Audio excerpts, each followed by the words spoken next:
Welcome everyone, and I hope you've had a good day so far. Welcome to our panel. First of all, a quick apologies because our moderator is not supposed to be me, it's supposed to be my CEO, Jo Causon, who would have helped with the diversity of the male-female split on the panel. But she's up in Manchester. She was on the red sofa, which is probably slightly more comfortable than these seats today, up in Manchester for BBC Breakfast this morning.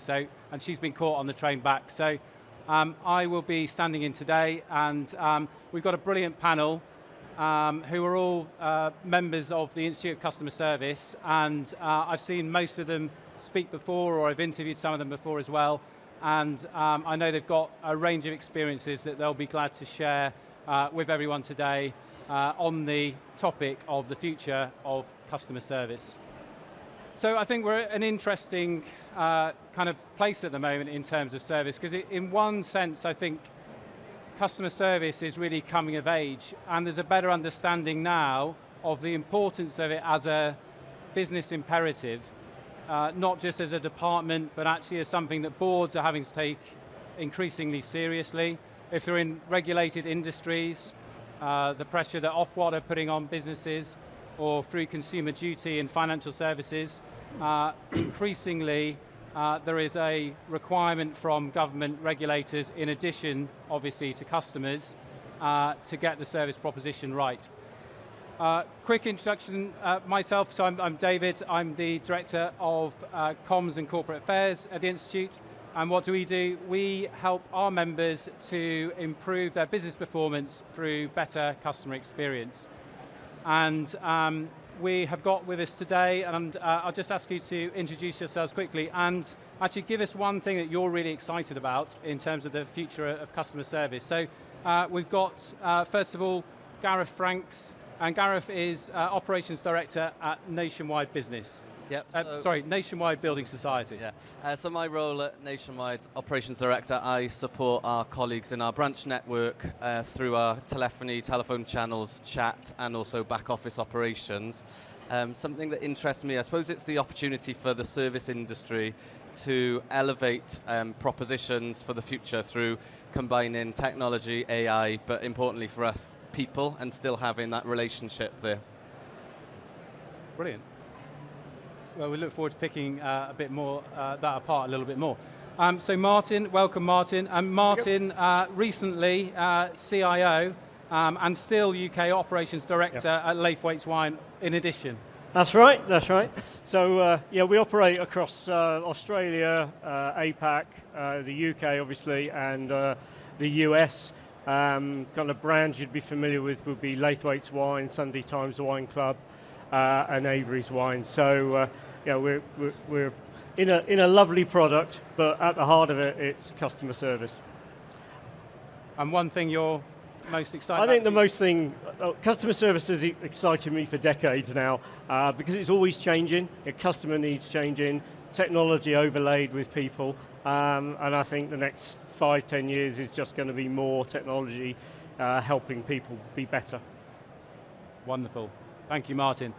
And Simon Shaw, who is Director of Digital Care at Virgin Media O2. Do you want to introduce yourself? Tell us what you're excited about the future. Yeah, hi everyone. I lead a team that sits sort of between digital and technology and service operations. So I have a number of different strands to my roles, but basically it is that interface between the two. And I think the thing that I'm most excited about is, I think the generations that are coming up, I'm not even going to claim to be the Gen Z generation, but their expectations of instant gratification, instant service, instant everything is forcing us all as an industry sector, certainly in the service space, to look at things differently.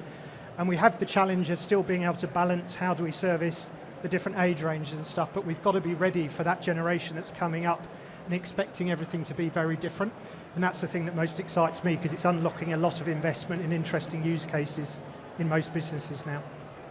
Okay. Brilliant, thank you.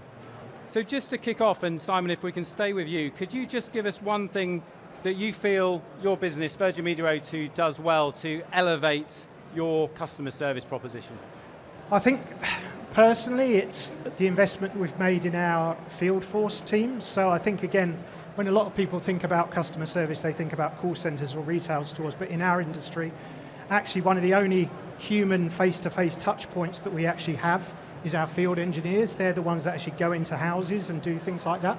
So I'm really proud of the fact that we're investing and have invested a lot of time and effort in, not only from a technology but a training perspective, and how we join our field teams and field force back into the centre of everything that happens. So, and it plays out with the NPS scores and the scores that we see. The strongest part of the journey that gets the biggest scores is those interactions.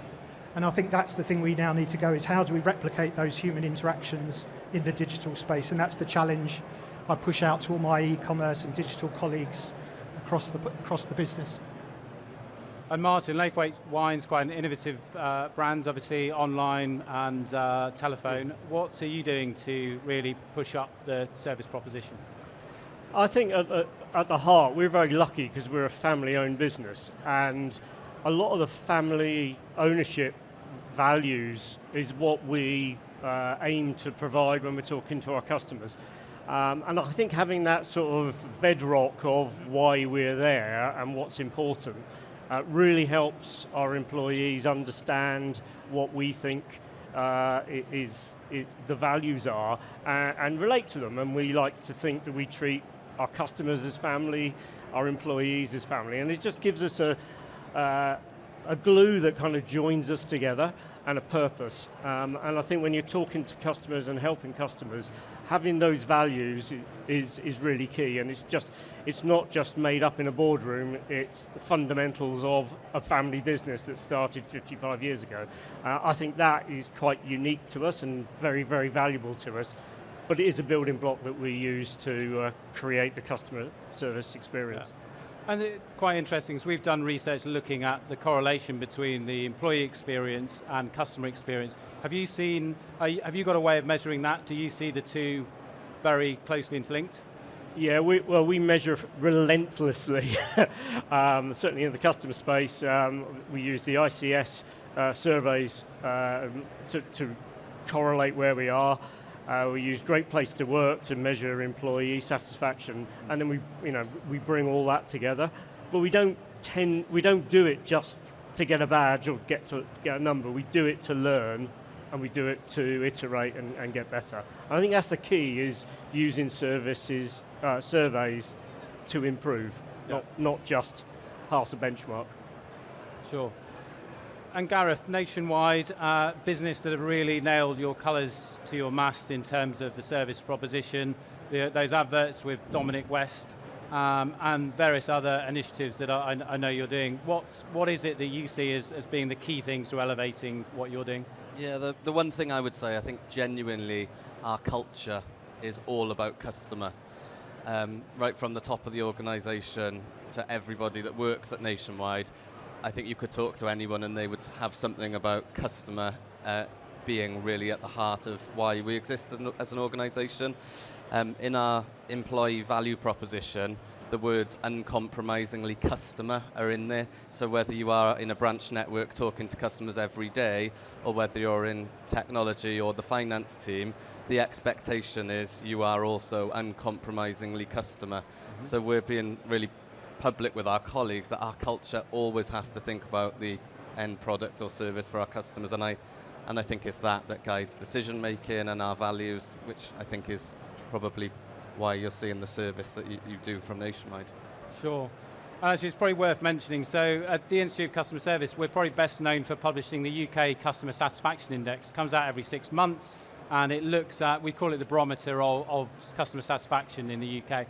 And actually Nationwide have been one of the persistent good performers, but actually Nationwide Building Society currently #1 in banking, Nationwide Insurance #1 in the insurance sector. What do you put that down to? What's been the change over the last 2-3 years that you've seen?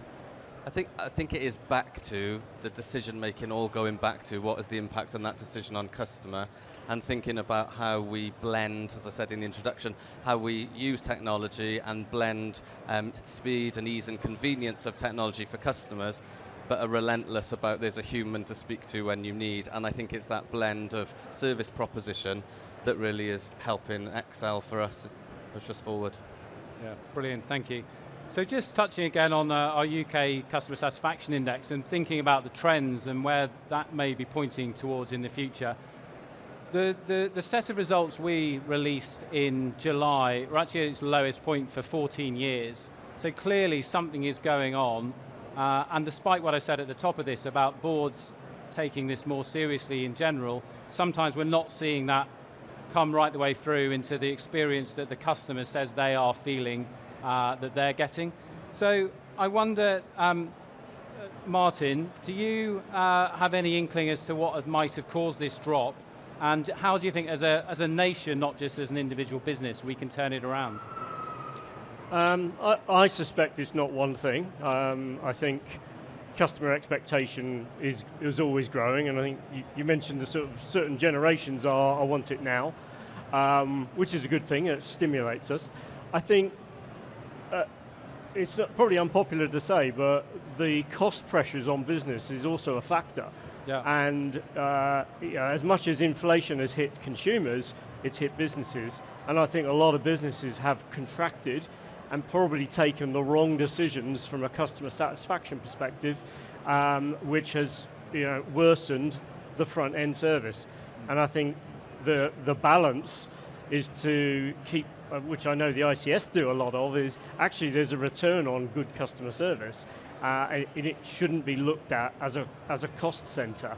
So I think it's about taking that opportunity to realise that good service is actually lower cost, rather than just taking cost out. So I think that's a factor. Yeah, and just to bring you back in on that point, because clearly Nationwide Building Society are doing this because they think it's the right thing to do, not just for their customers, but because they see the financial return in that. How do you measure the investment on things that might take a number of years to come to fruition?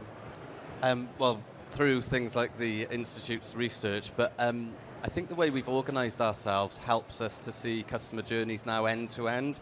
I think one of the traps with that companies can fall into is like working in silos and seeing different parts of a process and managing both the customer experience and also the cost of that in their own silo. And actually, a customer doesn't experience any organisation as one part of the organisational structure. So I think what we've done is try to step through our key journey as a customer would end to end and try and extract the value end to end. So you are talking about how do you eliminate process failure and failure demand for a customer end to end, rather than if you're in a call centre, how do I improve my little bit of that, or if I'm in a back office team.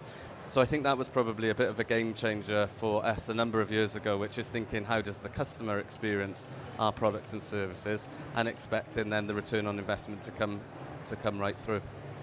Sure. And Simon, I know we've talked a lot before about some of the innovations and some of the things that tech can do now that brings up. How do you use the tech to, yes, make savings, but also make sure you're not making those savings at the expense of the customer experience? I mean, we've all heard the word personalisation, and now hyper-personalisation is the thing. And I think this is where, and touching on, just following on what was said earlier, as brands, we have to be quite brave about what are the propositions that we go to market in and stand behind them. I mean, the challenge we have in our business, we have customers who are on a SIM-only plan paying us £7.50 a month, and we have someone paying £200 a month through a full service. Have we set the right expectations of those two different customers as to the level of service they're going to get? And that is where then you start introducing technology from that perspective, as the fact that you have to recognise that, is there things that can be done self-service or through proactive service? This is the other area that we're really looking at. Is now, we know most things that are going to go wrong on a network before you do as a customer. We probably don't do enough about that from that perspective. So it's about using that technology, but framing it in such a way that it's actually about enhancing the service rather than about taking out cost. But also, as I said, recognising about that hyper-personalisation is not just about cross-sell, upsell opportunities and new business kind of thing. It's about how, as an organisation, can we use that personalisation to reduce costs when we need to, but increase that service experience when we need to as well, depending on the value of the customer, the likelihood to churn. Again, maybe not something we talk about a lot, but in our business it's a very big metric. Our you that are likely to churn in the same way. If someone is saying they're going to leave, but actually all the data is saying they're not, we can take a technology decision about which path to send them down. So it's all these sort of different factors, different levers that we have to pull, which isn't just about let's put a chatbot in and remove 1,000 call center agents. Thank you, Simon. And just thinking for a moment about risk, because I think we're increasingly the world we're in, there's enhanced risks in a number of areas. So if we're using more digital, there's more cyber risk. If we're innovating and trying to change processes, there's more risk to the reputation of getting things wrong. So how do you try to manage those? And maybe if we come to you, Martyn, what do you see as the biggest risk for the next 1-2 years, and how are you trying to mitigate that? I actually think for our company the biggest risk will be changes in taxation around. Obviously, we're an alcohol business, so that's really important. But we have to deliver our product. We have to bring it in, and we have to get it to our customers. So, taxation changes can make a big difference to the logistical costs of that. Particularly our courier partners, for example. When fuel goes up, and if there's additional tax there, that's additional cost that we for the most part will have to absorb, because we aim for free delivery in many cases, and our customers look for free delivery in many cases. So I think we will continually have these cost pressures and changes. I think what we're good at is being nimble and adapting to what's before us.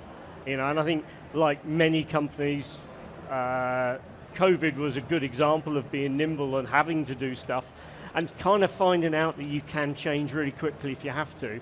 And that's a little bit now in our DNA. So, how you adapt is a big part of how you overcome these new pressures. And next year's pressure will be different to this year. Yeah. The only thing is, it probably can't predict it.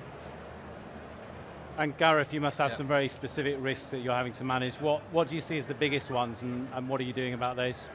I think one of the biggest risks for us is probably thinking about the changing customer needs and expectations, and the way the industry is changing so quickly. I think one of the few risk considerations is we're not going to be able to do everything straight away. So I think one of the big risks is making sure that the prioritization calls and thinking about future customer needs are all aligned, so we're spending our money in the best way, thinking 5 years ahead. But I think what we are seeing is technology and AI is changing the industry so quickly, and the fact that our customer base, it's the whole range of customers. So we've got products from for children right through to the older segment.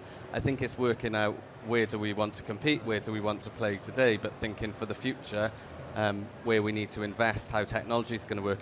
That is quite a complex set of decisions to make, which probably, if you get that wrong, I think they're big risks for the organisation.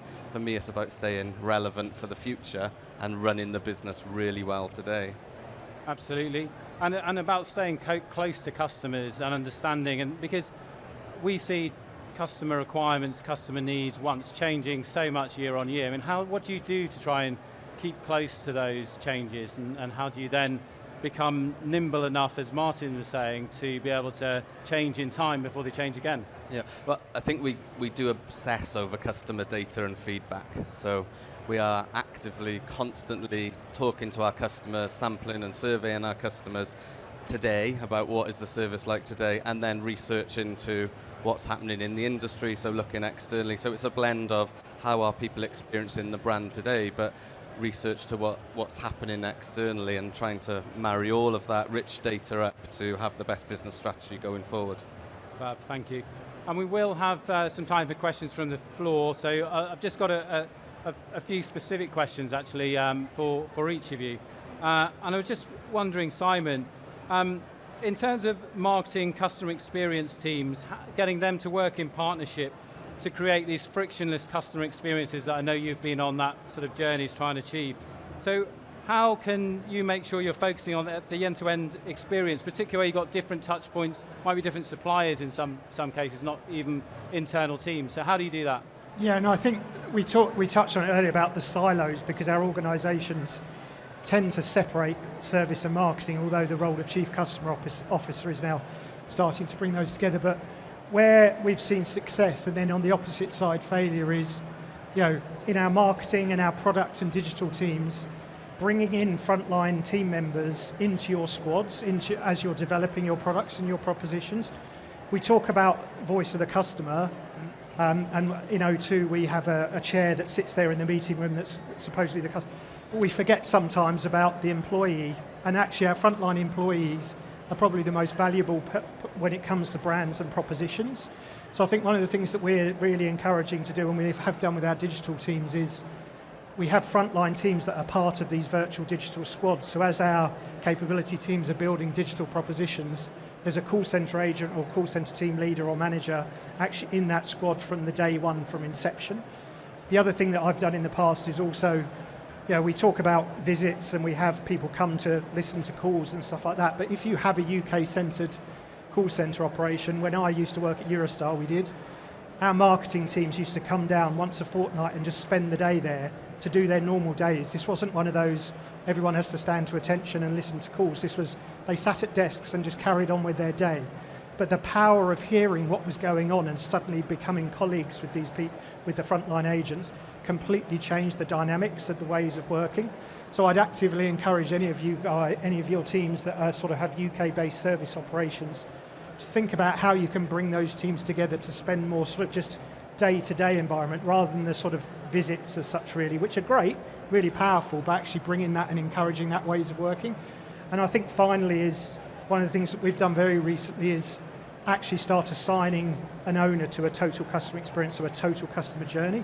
A lot of the time you have a digital owner, you'll have another owner, but no one actually owns the end-to-end. We've now started to nominate senior managers and senior leaders with our business to be the ultimate owner of a journey from end to end, whether that touches digital, field, call centre operations and such like that. So working in that matrix world to solve the problems. Brilliant, thank you, Simon. Martyn, just riffing a bit on that idea, the end to end, but as a business, a retail business that operates purely remotely, it's online, it's over the telephone, how do you, I suppose, manage the combination of technology and people in the right balance to ensure the best customer experience? I mean, I think and it's a little bit like you just said, we are frenetic about collecting feedback and reacting to it and listening to what customers are saying. So to that extent, the contact centre really is the heart of what's going on out there. That's really important to measure that end to end. So customer satisfaction surveys get you so far, but actually listening to calls and interpreting what customers are really saying is a lot more powerful. So we do a lot of that. From a technology point of view, we like to automate what is simple, but we never lose sight, and we really don't want to ever lose sight of the fact that we're fundamentally a person-to-person business. So there will always be a contact centre, it'll always be in the UK, and we will always aim to have really motivated, engaged people in there to talk on a personal basis. But we're not blind to technology. If something can deal with a transactional requirement of the customer, then that's the right thing for the customer because it's quick. But when the customer needs help or wants help, or we need to be there. So we're looking to how can we best use AI and technology in combination with people to allow them to be better and for us to get better insight around what our customers are saying. And an example of that is customer contact emails. Not everyone is great at writing an email or being particularly literate in an email sense. We're not all copywriters. I'm certainly not. But we've got a style document that says this is how we really want to portray ourselves. And what we're starting to do now is for people that are really comfortable, great, go on, be yourself. If you're not, do the technical email, and then let AI help you with take the style guide, take what you're trying to say, and blend it. And that is so powerful. And it's using AI to make the person's role better. The other thing we're just starting to do is, in common with every other company, we record every call. No one ever damn well listens to them because you listen to that many. So with the benefit of AI, we're starting to move into automatically transcribing those calls so you can then interrogate them and segment and really go for the calls that are brilliant and go for the calls that clearly the sentiment wasn't there, and you can learn and coach. And I think those sort of tools for AI are really powerful. It doesn't replace what we do. What it allows us to do is make our people better in terms of serving the customer. Yeah, the idea of AI as an agent augmenting Yeah. your people and helping them to be better versions of what they could be by themselves. Good, okay, thank you. And so Gareth, for you, I think heavily regulated sector. I just wonder actually in the audience, how many people in the audience are in regulated sectors of any kind? So we've not got a huge amount, we've got a smattering, maybe 25% maybe. And so within financial services, an important piece of legislation known as consumer duty. Maybe if you just give a little bit of an overview of what that is for everyone else.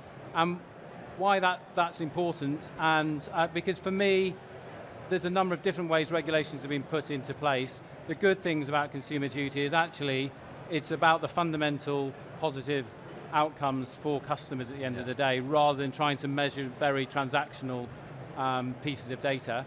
But what has it done to change you, and what can other industries that may be regulated or not learn about best practice that you've put in place because of it? Yeah, good question. So the purpose, I suppose, of consumer duty was to drive up standards in financial services, ultimately making sure that consumers have the right outcomes and good outcomes in what can be very complex products and decision making. Some of the things that that has driven financial services to think about maybe differently, right at the start of designing a product or service is an expectation that data is gathered, insight, customer needs, so you really understand who's your target market, what do they want, what is their needs. That is an expectation that in order to, before you can get to an end product and monitor it, you're very clear and documenting who is this product and service for, what do they want, and you can demonstrate you've got a good understanding of the data. I won't go through all the steps, but one of the important next one is that firms then think about how they will deliver fair value.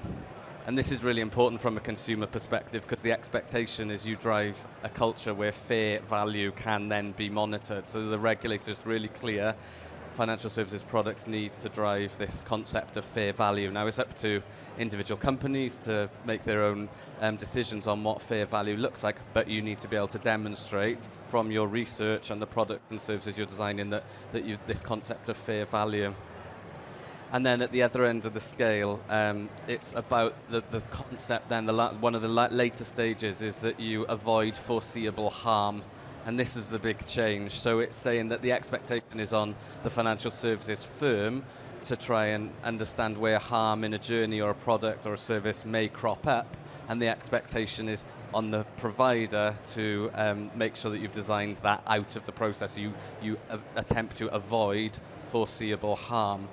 And I think this is really important now as we've got more and more of our customers are vulnerable, so the expectation is you're not just designing this for the masses, you're also thinking about which target audience groups may have different potentials for harm, and your products and services need to be designed to avoid that potential for harm, right through to the cohorts of customers that may be more vulnerable either at a point in time or throughout their life stage.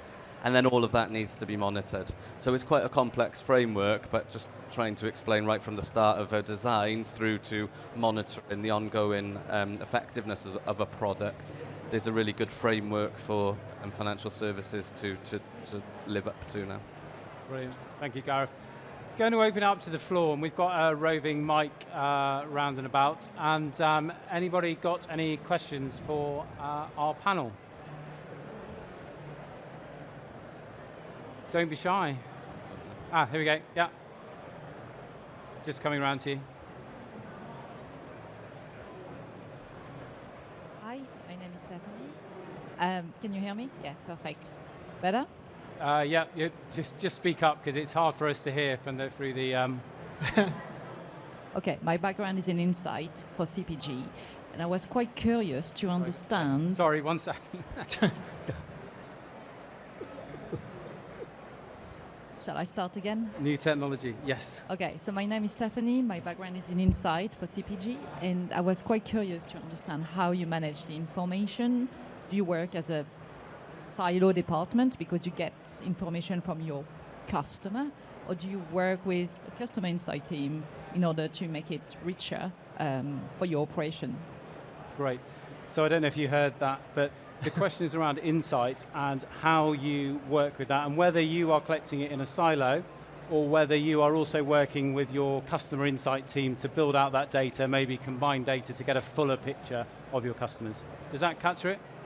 I mean, from our perspective, one of the things that we've done fairly recently is launch this initiative called data democratization, because one of the things that we found was, data was sitting in silos, or you'd have to go to a data team or an insight team to actually get usable information, and therefore there was always a backlog of activity, and therefore people bypassed it or tried to start getting their own thing. So, one of the things that we've done with this democratization process is, yes, all the data is centralized, but we've now created an ability for anyone from any level of the business to pull that data down, using tables and dashboards and capabilities. So that's why we're using the term democratization, because I think a lot of the time data is the power in the business, and sometimes people hold on to that power, and it makes it really quite difficult to make decisions.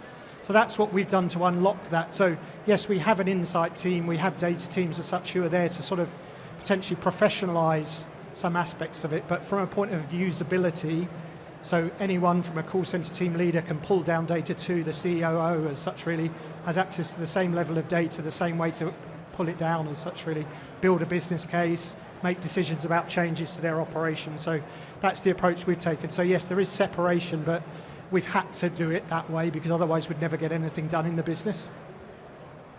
Okay, I'm just going to take some more questions rather than going to everyone, because I can see we've got a couple of other people. So Hi there. Go ahead. I'm Francis from British Heart Foundation.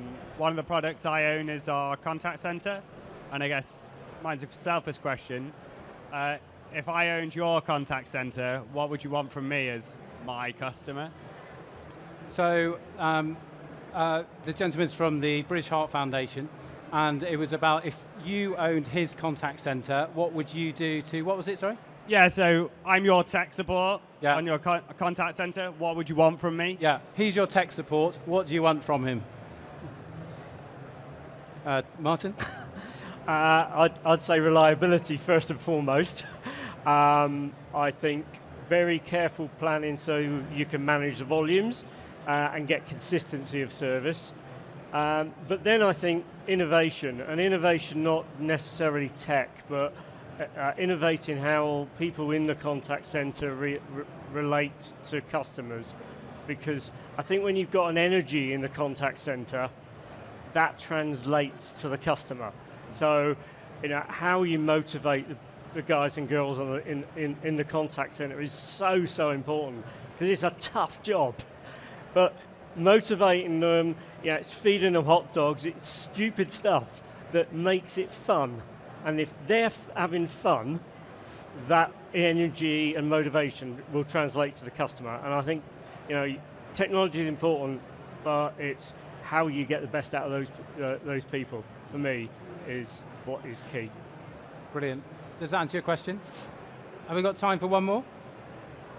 Hi, I've launched a beer hamper business, and I guess that's most relevant for Martyn. And the question is, how do you deal with the seasonality? Do you amend KPIs? Do you expand the team? Because I assume there's certain seasonality in your demand as well. And how does that affect customer service? Okay, so a question for you, Martyn, about seasonality. How you manage the seasonality, whether you change KPIs up and down when there's there. How do you motivate when you've got these different demands through the year? I think that's the perennial challenge for any contact center, right? What we've found is more recently our contact volumes are coming down. And that's because we're better online and we're not breaking things when we shouldn't be breaking things. So that's good. What it means though is our contact center is smaller and is less resilient to peaks and troughs. So what we've started doing is making customer service a product.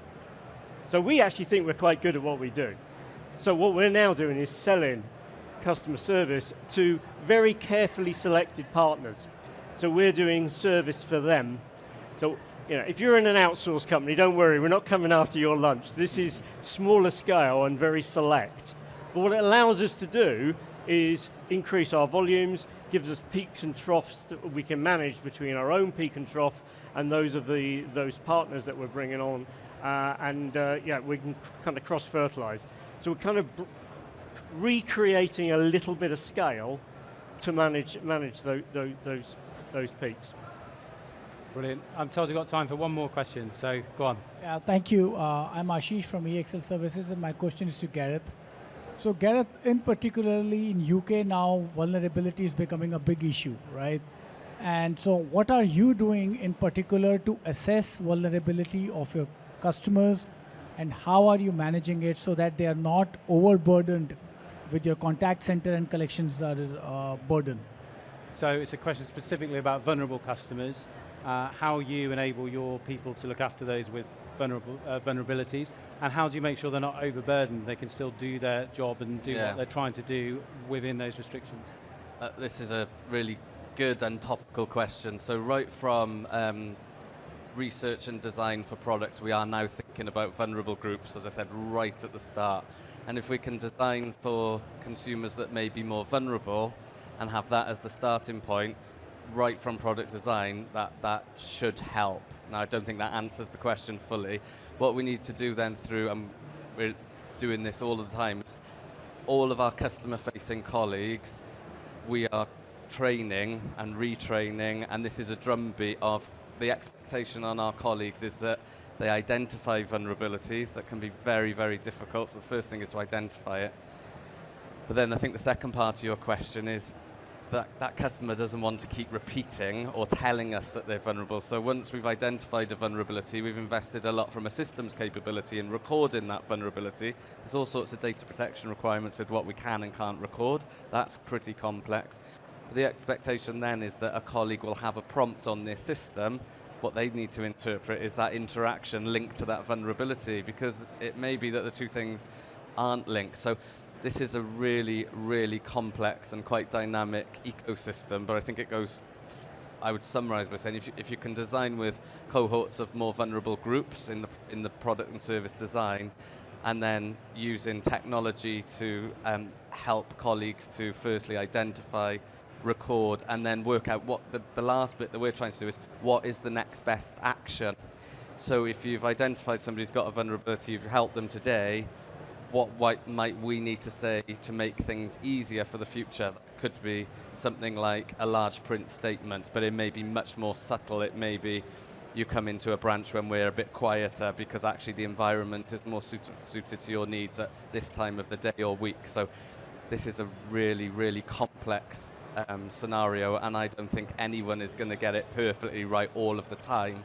So I think organizations just need to keep adapting. But for me, a lot of this in service business is down to the education and training of colleagues, because I'm not sure technology and AI will ever solve for the vulnerable groups. I think this is where the relationships and the conversation are going to need to pick up on quite subtle hints and be quite colleagues will need to be quite skillful in how they respond to that. So it's a good question.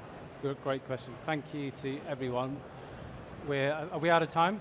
Is that right? We've got 5 minutes. Okay, great. So another question over here. You talked about return on investment for customer service. Yeah. And you talked about sort of translating that at a board level. Beyond customer sentiment, NPS, what KPIs do you track that may be more monetary or against that investment into customer services? Oh, great question. Okay. So we have, funnily enough, we've actually done 2 sets of deep dives into this. Big research studies. One was about a year ago, and previous to that was about 6 years before that. And what we looked at, sorry, the question for everyone's benefit is around ROI of customer service. So we looked at the performance of businesses within their sector for customer experience. And we looked at those organizations that it was possible to get financial results for, so mostly listed businesses. And sometimes it's tricky. Things like First Direct have been always up near the top of our UK CSI, but they're part of HSBC, who are less good at service, frankly, but they don't report separately, so we can't tell for organisations like that. But with the mass data set that we have going back about 15 years, and looking at financial data over a long period of time, what we were able to see was when you track share price, when you track profitability, when you track productivity, so how much are they making revenue per employee, what difference does it make? And both times we've done it, the difference has been quite clear. For if you are outperforming your sector for customer satisfaction, you can make up to double the amount of profitability. You can, I think it's 14 percentage points higher in terms of margins, so you can charge more margins, customer loyalty as well. And so when you look at all the different factors that you can measure over time. Now actually what is interesting is that over the short term it doesn't necessarily, over a 1-2 year period it's less marked. And it's clear that investing in service is a great long-term strategy for your business. But you need people with that long-term outlook because if you just try and turn it on for a year or two, you're not necessarily going to see those instant results. So we all know you can scrap a load of people out of the business and it will cut costs for a year. But over the long term, it's not going to do. Anyone else want to come in on any ways they measure their ROI? I mean, the metric we're trying to use, and I've been trying to use for a long time in my career, is a customer effort score, going back to that end-to-end principle, because the digital team will have a KPI and they'll say, oh, look how good our NPS is on a web journey. Our call centre will have a CSET score. But what we aren't necessarily tracking is the 7 different interaction touch points that customer has had to go through. And what we're trying to really do is, because we're now able, through all the data points we have, stitch that journey together end to end from when they come in, as long as they're authenticated, we know who they are, to when they, even if it's 30 days later, they call up the call centre. And that's the really powerful score, in my opinion, is that effort score. And we definitely see a correlation between, if things can be done quickly, if somebody chooses to do something self-service or chooses to pick up the telephone, the minimal amount of interactions that takes from end to end to get your problem solved, a huge increase in our other sort of satisfaction scores. And that comes back to that proactive service principle, because actually if you get proactive service, customer has no touch points because you're anticipating their needs. So that's one of the things that I think I would push to anyone to really try and get across into your organisation. But one of the challenges linked to that, though, is I think companies have more and more data about us and are able to intervene actually earlier on, but there's also that intrusion factor or that creepiness factor in some ways that actually you might have this data on a customer, you might be able to identify something, but just by going to them and saying that, sometimes it can have a negative impact. So actually, the way some of these new technologies are managed with the customer in mind is also critical. I think I got one more question last here, right question. at the front. Go for it. Yeah, but it is linked to the previous question. According to me, the customer service agent job is most complex job, stressful job. Yeah. They are the least paid one compared to others, and they got targets to achieve. Yeah. On the other hand, leaders are talking about the customer experience, customer service. I believe these two are contradicting.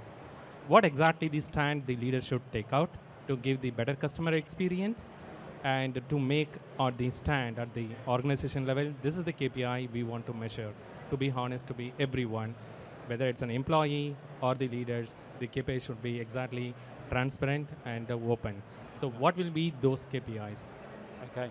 So it's a question about KPIs and how you might be measuring different things on the ground. You might have different objectives really higher up the organization. How do you align those and have greater transparency so everyone is pushing in the same direction? I've paraphrased a bit, but does that get it across? Gareth? A really quick one then, that I've seen as a consumer as well. A KPI of a chatbot containment in isolation, I think, can be really dangerous, because trying to keep a customer in that chatbot and it's not going anywhere. So on the other end of that, connecting your employees, connecting other data sources to work out that actually that whole perceived efficiency of containing the conversation with a chatbot, if it's not joined up and linked up with some more insight, I think actually can be detrimental to a brand, if that's answering the question on the two ends of the scale. And I suppose from our perspective, we use OKRs, which are set. We have the level 0 ones, which are set at the board or exco level, and it cascades down. So each level, then us at senior leadership team take those, turn them, and they go all the way down, and then you can see them join up.